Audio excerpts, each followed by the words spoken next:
주회전에 올라오신 여러분을 주님의 이름으로 환영하고 축복을 드립니다.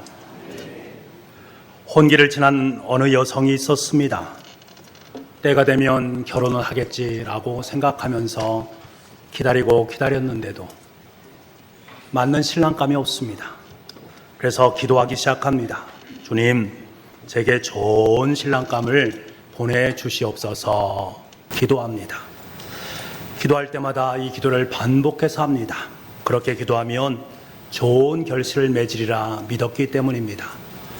그럼에도 불구하고 상황은 전혀 변하지 않습니다. 그러던 어느 날 설교를 듣던 중에 나에게 이것이 문제였구나 하는 사실을 깨닫게 됩니다. 목사님께서는 야고보서 4장 2절에서 3절 말씀을 읽으셨습니다. 너희는 욕심을 내어도 얻지 못하여 살인하며 시기하여도 능히 취하지 못함으로 다투고 싸우는도다. 너희가 얻지 못함은 구하지 아니하기 때문이요 구하여도 받지 못함은 정욕으로 쓰려고 잘못 구하기 때문이라. 목사님께서 이 말씀을 근거로 해서 열심히 기도했음에도 불구하고 응답이 없는 그 이유는 내 자신의 욕심을 위해서 기도했기 때문이다 라고 말씀하시는 거예요. 그래서 내 욕심만을 위해서 기도하지 말고 하나님 나라와 이웃을 위해서 기도해야 된다. 그것이 바로 응답받는 비결이다 라는 말씀을 하셨습니다. 그렇구나. 그때부터 그 여인은 기도의 제목을 바꿨습니다. 주님, 저의 불쌍한 부모님을 위해 기도합니다. 그분들에게 좋은 사윗감을 보내주시옵소서. 여러분, 어떤 분이 이야기를 만들었는지는 잘 모르겠습니다만 이 이야기가 우리에게 시사하는 바가 있습니다. 우리의 기도가 얼마나 자기 중심적인 기도 가운데 놓여 있는가를 깨닫게 합니다. 과장된 면도 있겠습니다만 대부분의 그리스도인들의 기도의 모습을 보게 되면 이와 별반 다르지 않음을 느끼게 됩니다. 여러분, 그 사람의 영적 깊이를 알아보기 위해서는 그 사람이 얼마나 기도하는 사람인지, 그리고 그 기도의 내용 속에 과연 무엇을 담고 있는지를 보면 그 사람이 기도하는 사람이구나, 그렇지 않구나 라는 것을 금방 인지할 수가 있습니다. 신앙생활하면서 기도를 거의 하지 않거나 기도하는 것 별로 중요하지 않게 여기는 분이 계시다면 그분은 하나님에 대해서 별로 관심이 없는 분이십니다. 내가 하나님에게 관심을 갖는다라는 것은 곧 나에게 관심을 갖는 것과 마찬가지입니다. 나를 알기 위해서 하나님 앞에 나아가면 나아갈수록 하나님은 자신을 통해서 내 자신을 보게 만드셔 주시기 때문에 그렇습니다. 여러분, 기도는 자신의 문제로부터 벗어나서 하나님의 관심을 품는 과정입니다. 하나님의 마음이 무엇일까? 하나님의 뜻이 무엇일까? 기도를 통해서 우리는 그것을 알아갈 수가 있습니다. 자기의 문제를 두고 기도하는 중에 하나님을 만나게 되고 하나님께서 원하시는 뜻을 마음에 깨닫고 품는 그 모든 과정이 바로 기도입니다. 오늘 본문의 말씀의 배경은 이러합니다. 다윗은 하나님을 위해 성전을 지으려고 애쓰고 수고했습니다만 하나님께서는 그것을 원하지 않으셨습니다. 전쟁터에서 너무나 많은 피를 흘렸기 때문에 그 피 묻은 손을 가지고 하나님의 성전을 지을 수 없다. 대신 내가 성전을 짓는 것이 아니라 네 아들 솔로몬이 성전을 지으라 라고 허락해 주셨습니다. 이를 위해서 다윗은 성전을 지을 수 있는 모든 재료를 그가 죽기 전에 다 마련해 놓고 그의 아들 솔로몬에게 그 모든 것을 이양을 했습니다. 솔로몬 아버지 다윗이 준비해 놓은 재료들과 해외에서 들여온 귀한 재료들을 가지고 성전을 건축하게 됩니다. 성전을 건축하고 난 후에 솔로몬은 하나님의 성전에 엎드려서 하늘을 우러러 하나님께 기도를 드립니다. 그때 하늘에서 불이 내려와서 그 번제물과 제물들을 불살하고 하나님의 영광이 성전에 가득 차게 되었습니다. 솔로몬의 기도에 응답하신 하나님의 역사가 있었습니다. 그리고 하나님께서는 그 밤에 솔로몬에게 나타나셨습니다.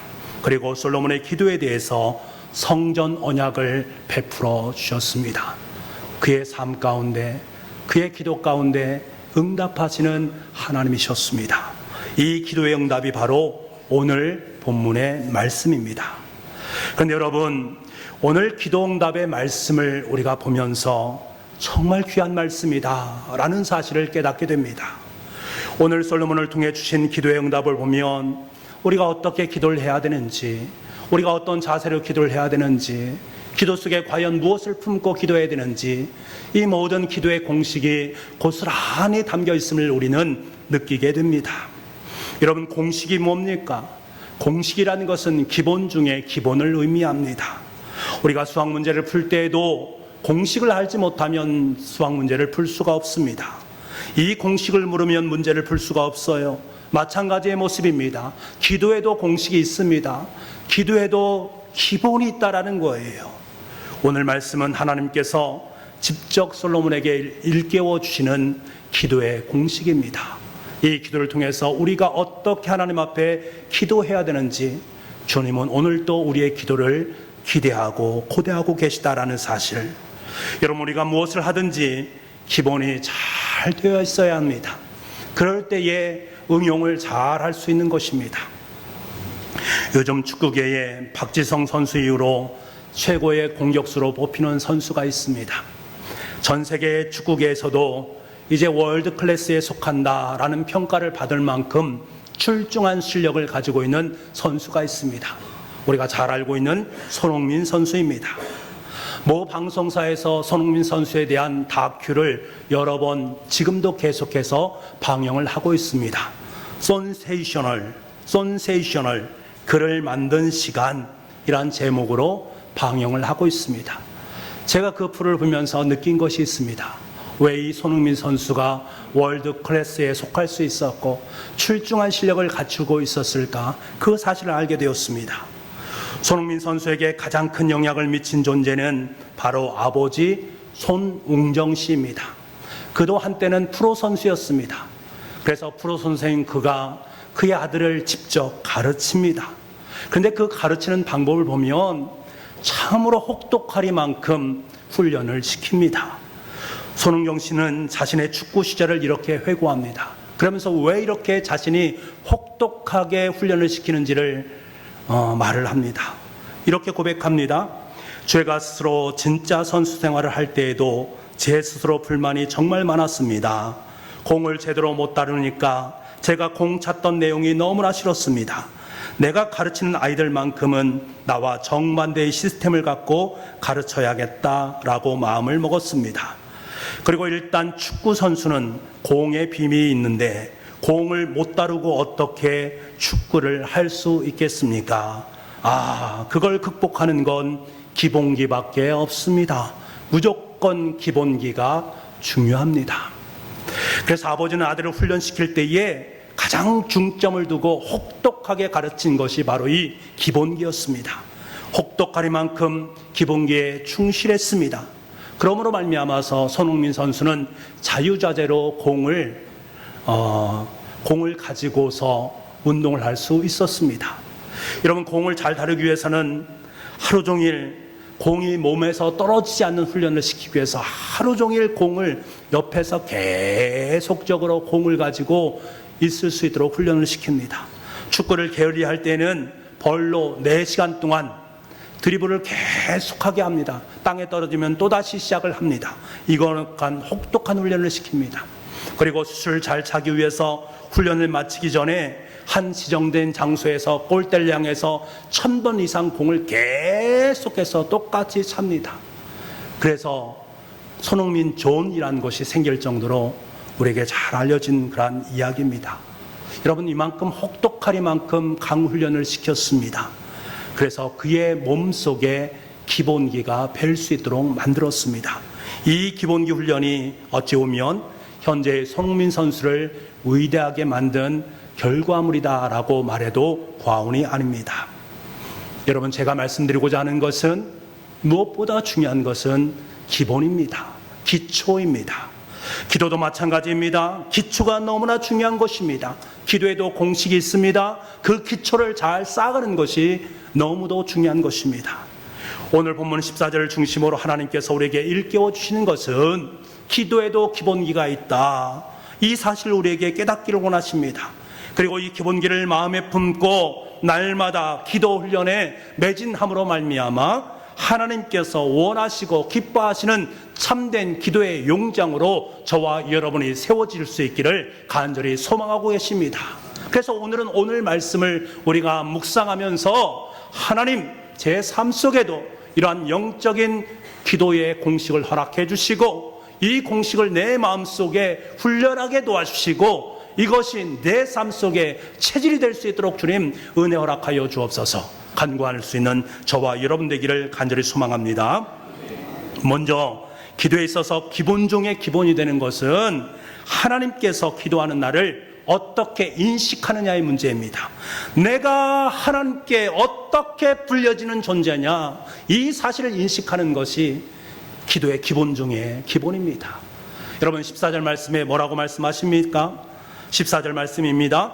내 이름으로 일컫는 내 백성이 그들의 악한 길에서 떠나 스스로 낮추고 기도하여 내 이름으로 일컫는 내 백성이 기도하여 라고 말씀하십니다. 여러분 이런 노래가 있지는 않습니까? 사랑은 아무나 하나, 사랑은 아무나 하나. 여러분 기도도 마찬가지입니다. 기도는 아무나 하나, 기도는 아무나 하나. 여러분 기도는 아무나 하는 것이 아닙니다. 하나님께서는 기도를 누가 할 수 있다라고 말씀하십니까? 내 이름으로 일컫는 내 백성이 하나님께 기도하여라고 말씀하고 있습니다. 여기서 강조하는 말이 두 번 나오지 않습니까? 내 이름으로 내 백성, 영어로 말하면 my입니다. 그냥 내 이름으로 일컫는 백성이라고 말해도 될 텐데 그렇게 하지 아니하고 내라는 말을 강조함으로 말미암아서 내 이름으로 일컫는 내 백성이라고 강조하고 있습니다. 왜 이렇게 강조하시는 것일까? 그 이유가 있지 않겠습니까? 하나님께서는 내가 너를 구속하였고 내가 너를 지명하였고 내가 너를 불러내었고 내가 너를 택하였기 때문에 너는 내 것이다. 그러므로 너는 내 백성이다 라는 사실을 강조하고 싶으신 것입니다. 여러분 우리는 다른 존재들이 아니라는 거예요. 하나님께 택함 받은 하나님의 백성, 하나님께서 우리를 존귀하게 여기시는 주님의 자녀다라는 사실을 강조하고 싶으신 것입니다. 여러분 이 사실을 우리는 알아야 됩니다. 너는 내 백성이다. 여러분 그런데 백성은 백성이 돼 내 이름으로 일컬어진 내 백성이라고 말씀하십니다. 내 이름으로 일컫다라는 것을 보면 수동태형으로 되어 있습니다. 수동태는 무엇을 말합니까?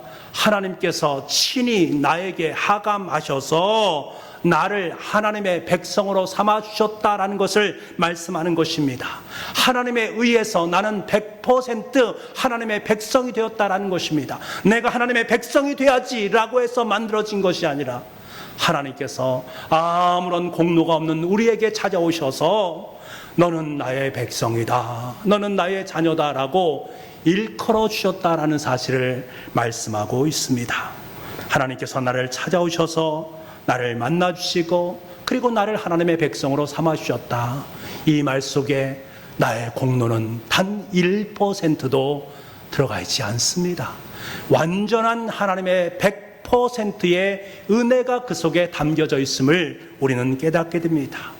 여러분 하나님께서 친히 인간의 몸을 입으시고 이 땅에 오셔서 우리의 같은 모습으로 오심으로 말미암아 우리에게 다가오셔서 너는 내 백성이야 라고 칭해 주셨습니다. 이것이 바로 하나님의 은혜입니다. 한낱 미물에 지나지 않는 나를 찾아오셔서 너는 내 이름으로 일컬어질 나의 자녀다라고 말씀하시는 이것을 우리가 어찌 하나님의 은혜 외에 다른 것으로 인식할 수 있겠으며 설명할 수 있겠습니까? 이 모든 것은 바로 하나님의 은혜인 줄 믿습니다. 나는 하나님에 의해서 하나님의 백성이 되었다. 나는 하나님에 의해서 하나님의 자녀가 되었다. 이 사실을 믿음으로 고백할 수 있는 우리가 될 수 있기를 원합니다. 여러분 이것이 얼마나 엄청난 은혜인지, 이것이 얼마나 엄청난 은혜인지를 우리는 잃어버릴 때가 참 많이 있습니다. 이것이 우리 삶 속에 하나님의 백성이다라는 이 선포, 하나님의 자녀다라는 이것이 우리에게 엄청난 권리요 엄청난 은혜다라는 사실을 잊지 말아야 됩니다. 제가 이스라엘 갔을 때 이런 일이 있었습니다. 이스라엘에 가면 벤구리온 공항이라는 곳이 있는데 우리나라 인천공항과 같은 곳입니다. 그런데 우리가 잘 알듯이 이스라엘은 워낙 테러가 많이 나기 때문에 그 검문 검색이 너무나도 심합니다. 제 옆에 있던 동료는 얼굴이 좀 다르다는 이유로 그 비자를 가지고 한 30분 넘게를 계속해서 보는 모습을 보게 되었습니다. 그리고 저와 아내 또한 마찬가지로 정밀 검사를 받을 수밖에 없었습니다.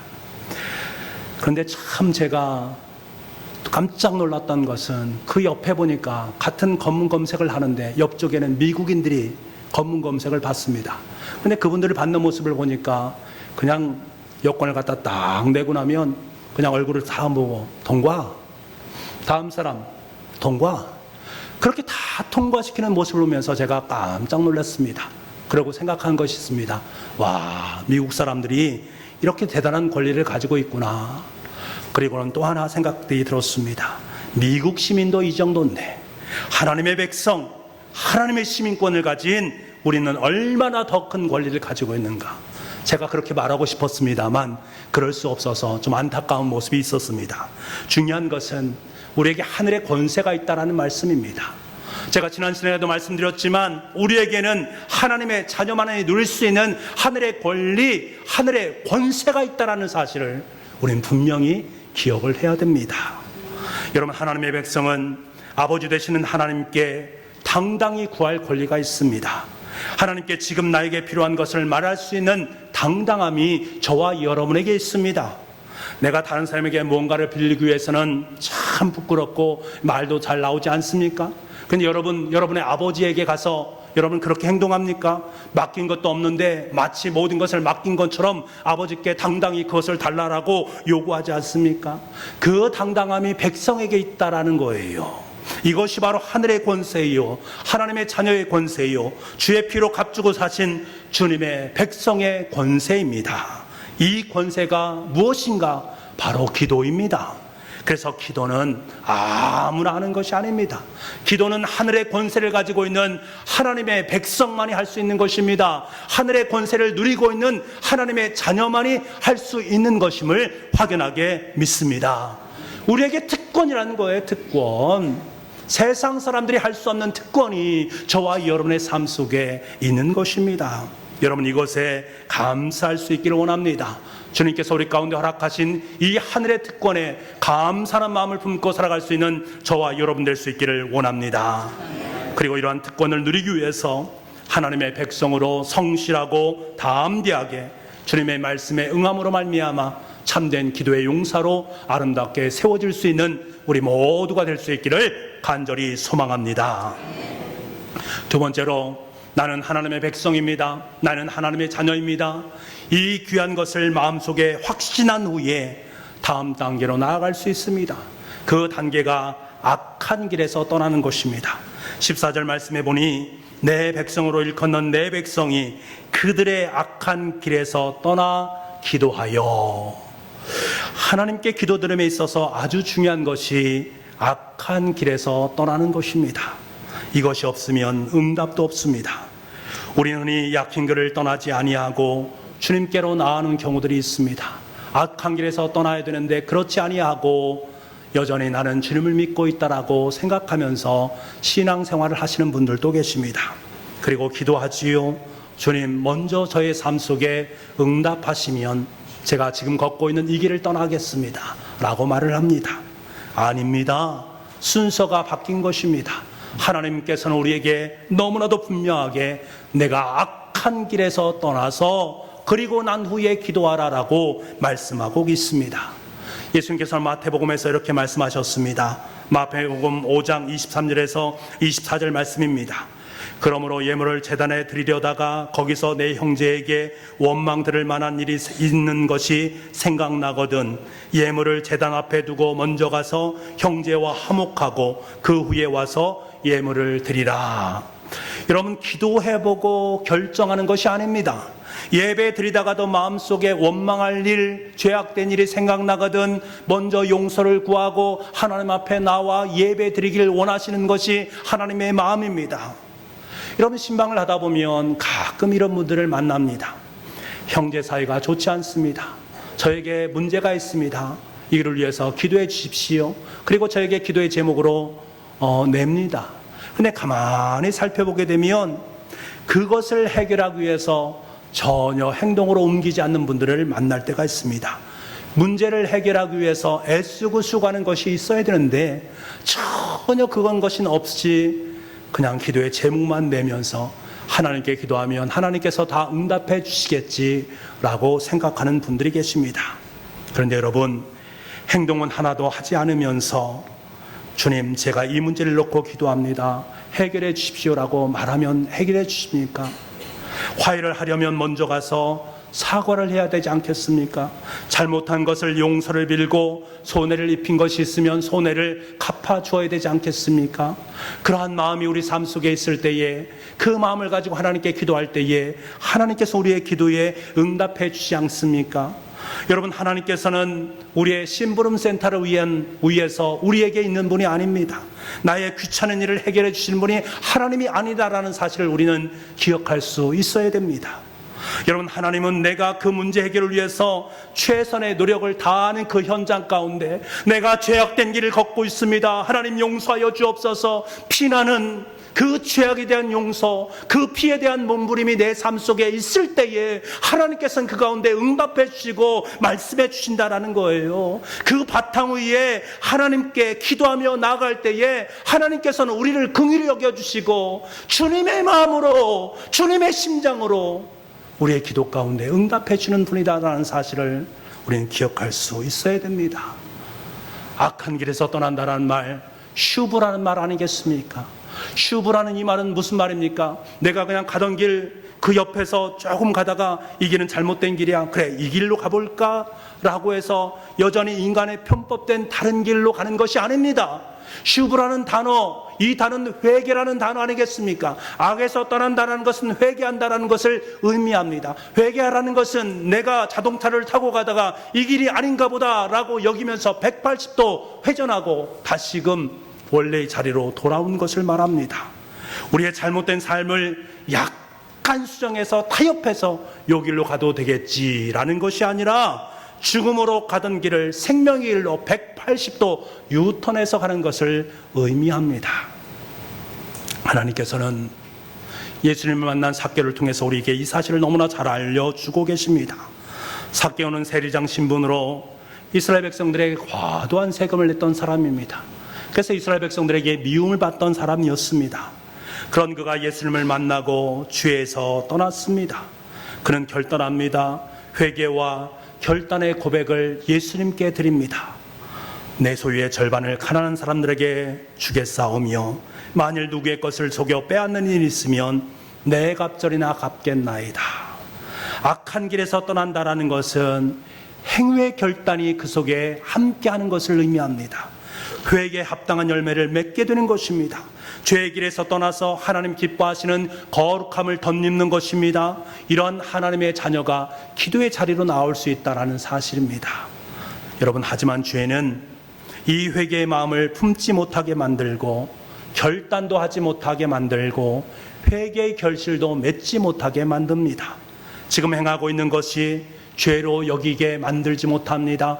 나의 관계가, 하나님과의 관계가 어그러졌음에도 불구하고 그것을 깨닫지 못하게 만듭니다. 내가 지금 걷는 그 길이 죄악된 길이라고 여기지 않고, 그래 이 길은 승리의 길이다, 좋은 길이다, 하나님께 나에게 주신 은혜의 길이다 라고 착각하면서 그 길로 걸어가게 만든다라는 사실입니다. 여러분, 자신의 삶을 곰곰이 되살펴 보시기 바랍니다. 내 삶의 자리 속에 성령 하나님께 질문하시기 바랍니다. 하나님, 내 삶의 자리 속에 죄악된 모습이 있습니까? 정말 하나님과 가까이 하지 못하는 그러한 부분들이 내 삶 속에 있습니까? 그 죄를 보게 하시고 그 죄를 만나게 하시고 그 죄를 회개하게 도와주시고 180도 그 죄에서 돌아설 수 있는 그 마음을 저의 삶 속에 허락하여 주옵소서. 이렇게 고백할 수 있는 우리가 되어야 되지 않겠습니까? 이 기도의 공식이 두 번째 공식이고, 악에서 떠나기를 원하는 것이 바로 하나님의 아름다운 마음이다라는 사실을 이 시간에 분명하게 기억할 수 있는 저와 여러분 될 수 있기를 원합니다. 그리고 난 후에 마지막으로 겸비의 자리로 나아가야 됩니다. 스스로 겸비해야 됩니다. 14절 말씀, 내 이름을 걷는 내 백성이 그들의 악한 길에서 떠나 스스로 낮추고 기도하여. 스스로 낮춘다라는 말은 겸비한다라는 뜻입니다. 하나님 앞에서 교만한 사람은 스스로 낮출 수 없습니다. 하나님 앞에 설 수 없습니다. 스스로 자신을 높이는데 어찌 하나님 앞에 기도할 수 있겠습니까? 겸손하지 않기 때문에 기도가 필요 없다라고 여기는 사람들을 우리가 만나게 됩니다. 예수님께서는 스스로 자신을 낮추는 이 겸손한 삶을 무엇을 통해서 우리에게 말씀하십니까? 어린아이의 비유를 통해서 말씀하지 않습니까? 근데 우리가 어린아이에 볼 때마다 느끼는 것이 있습니다. 이들이 같이 되어지면 하늘천국으로 한다라고 말씀해 주셨는데, 이들의 모습을 보게 되면 너무나 형편없는 모습입니다. 어떻게 이들이 하나님 나라에 갈 수 있을까? 의아심이 들 정도로 참으로 연약한 모습이 아이들의 삶 속에 있습니다. 애들은요, 놔두면 서로 싸우고 징징거리고 대책 없은 인생을 살아갑니다. 시도 때도 없이 때를 씁니다. 이런 사람이 어찌 천국에 갈 수 있겠는가? 여러분, 그런데 아니라는 거예요. 그 어린아이와 같은 그곳에 비밀이 있다라는 거예요. 그 비밀이 무엇입니까? 철저한 의존성입니다. 철저한 의존성. 어린아이는 할 줄 아는 것이 없습니다. 그것이 정답이라는 거예요.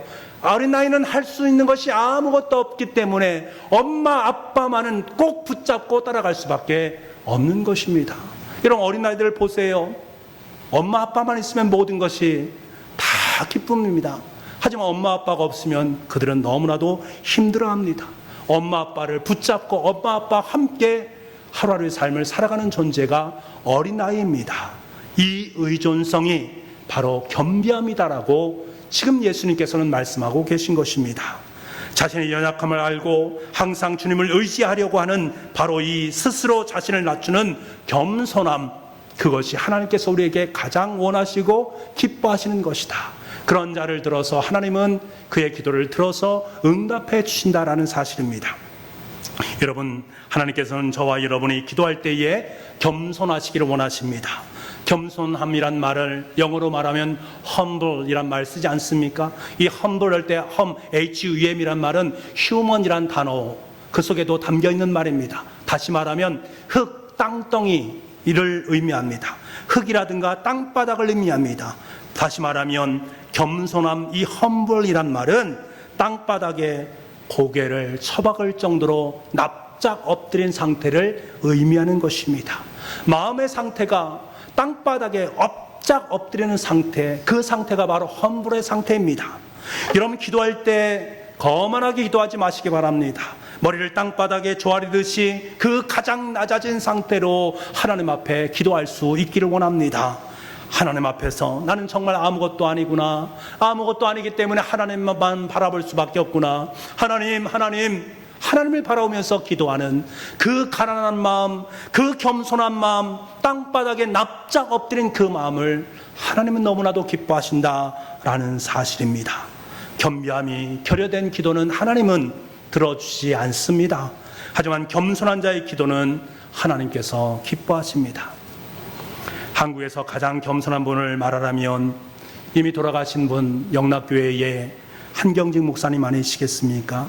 그의 모습을 보면 항상 검소하고 겸손하게 사셨습니다. 그는 항상 허름한 양복을 입고 다니셨습니다.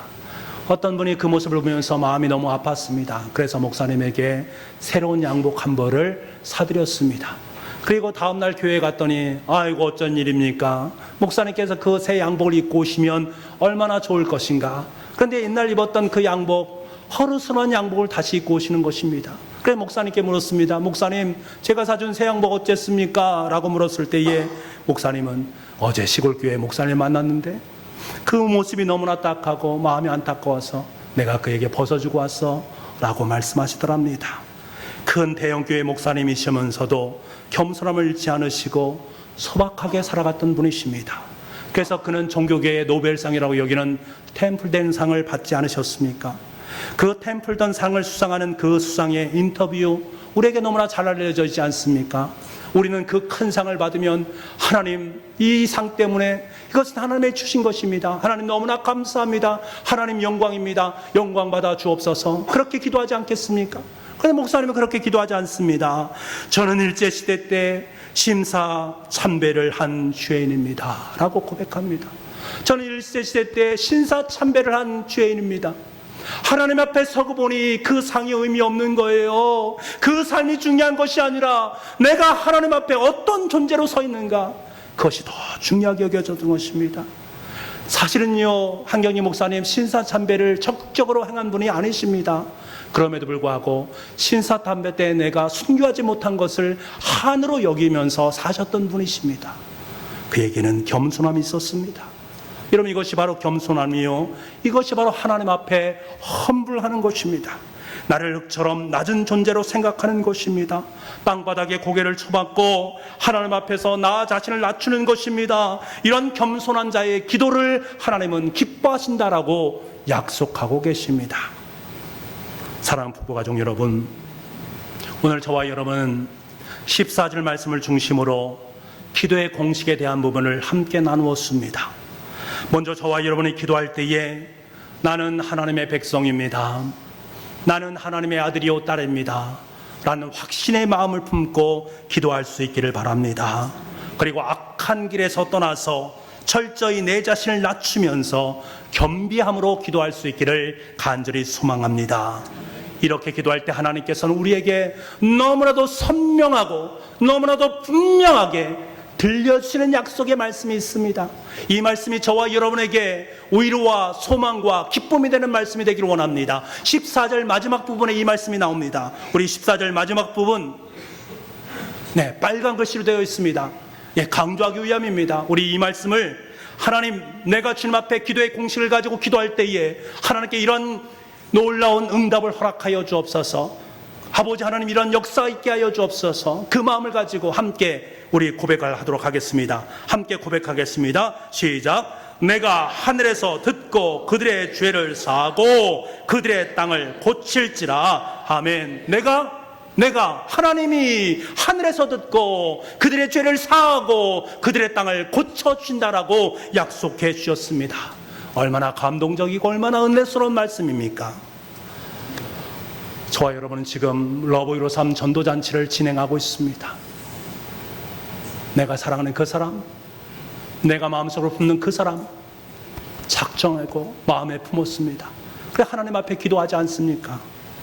저는 여러분에게 이 시간에 제안합니다. 오늘 기도 공신을 마음에 품고 한 주간의 간절한 마음으로 하나님 앞에 기도할 수 있는 아름다운 시간 될 수 있기를 원합니다. 먼저는 저는 하나님의 백성으로 선택해 주셔서 너무나 감사합니다. 바라옵기는 내가 작정한 전도 대상자들 또한 하나님의 백성, 하나님의 자녀가 되기를 간절히 소망합니다. 하나님 그렇게 해주시옵소서. 기도할 수 있기를 원합니다. 둘째로, 제가 악한 길에서 떠날 수 있도록 능력 베풀어 주신 거 너무나 감사합니다. 지금 제가 작정한 전도 대상자들이 악한 길에서 떠나지 못하고 죄인의 길을 걷고 있습니다. 그들이 하루빨리 악한 길에서 휴부할 수 있도록 은혜를 덧입혀 주옵소서. 기도할 수 있기를 원합니다. 마지막으로, 저가 하나님의 말씀 앞에 겸손하기를 원합니다. 주님의 명령에 겸손히 순종하기를 원합니다. 주님 주신 생명 구원을 위해 겸손히 헌신하며 기도할 수 있는 제가 될 수 있도록 주님 은혜 허락하여 주옵소서. 한 주간 간절한 마음으로 하나님 앞에 기도할 수 있기를 원합니다. 그때 하나님께서 저와 여러분의 삶의 자리 속에 선명하고 분명하게 말씀해 주실 줄 믿습니다. 내가 하늘에서 듣고 그들의 죄를 사하고 그들의 땅을 고칠지라. 내가 작정한 전도 대상들을 고치시고 주님의 품으로 품어주시겠다 약속해 주시는 줄 믿습니다. 이 세 가지 기도 제목을 늘 마음에 품고 하나님 보좌 앞으로 나아가서 담대히 기도함으로 말미암아 그래서 참된 기도의 생활에 승리하는 저와 여러분 될 수 있기를 간절히 소망합니다.